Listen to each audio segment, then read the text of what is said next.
We are tracking developing news today out of Hong Kong. Police have issued arrest warrants for 6 pro-democracy activists, including 2 people who reside here in Canada. Hong Kong police issued a bounty of 1 million Hong Kong dollars for information on Canada-based Joseph Tay and Victor Ho for alleged national security offenses. 62-year-old Joseph Tay is a former Hong Kong TV personality and the co-founder of Canada-based NGO Hong Konger Station. 69-year-old Victor Ho is a veteran journalist based in British Columbia, and he's testified on Chinese foreign interference at the Oak Inquiry in Ottawa.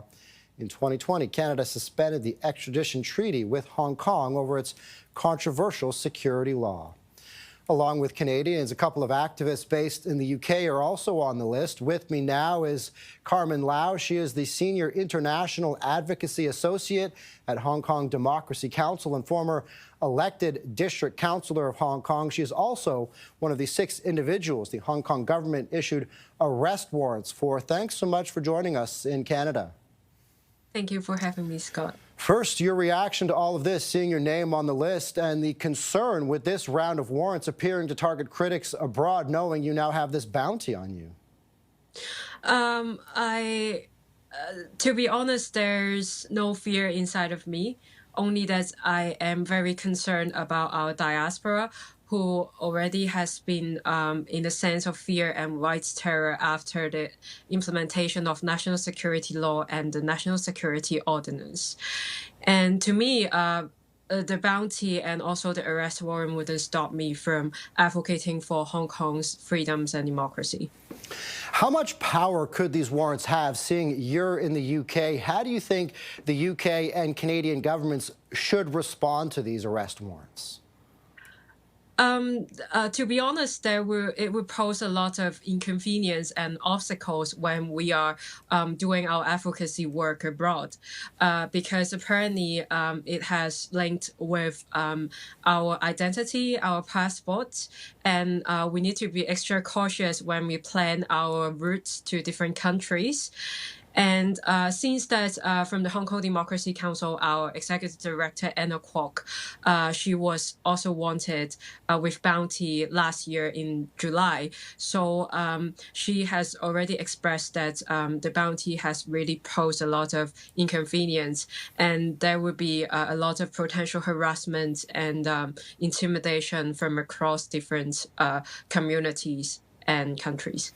What would you like to see directly from the government of the UK or Canada, as there are people named on the list based here as well? There's a lot that Hong Kong diaspora has been expecting the 2 governments to do, as the Canada and the UK Hong Kong diaspora are the 2 largest scale diaspora across the world currently. And we are really hoping to see that the 2 governments could immediately impose targeted sanction on Hong Kong officials and Chinese officials who has been abusing human rights of Hong Kongers, and also to consider shutting down the Hong Kong Economic and Trade Office in Canada and also in the UK, since that they are the medium and the drive for a lot of these transnational repression behavior. Do you know the others named today, notably for us here in Canada, Joseph Tay and Victor Ho? I have heard about Joseph Tay. He was a television actor in the past, as I know. But to be honest, I don't know both of them in person. I only know that Joseph Tay, he is planning to run for election in the upcoming Canadian general elections. Do you feel that the government is interfering abroad? What is your level of concern about foreign interference in this matter? I do have a lot of concern on foreign influence by the CCPs and the Hong Kong government. In the UK here, there is a court case just happening in the UK about a spy and intelligence service of the Hong Kong government. And one of the defendants is actually the office manager of the Hong Kong Economic and Trade Office. So it is believed that the Hong Kong government is directly organizing foreign influence and intelligence activities on the British soil. And I believe that it is the same in Canada as well.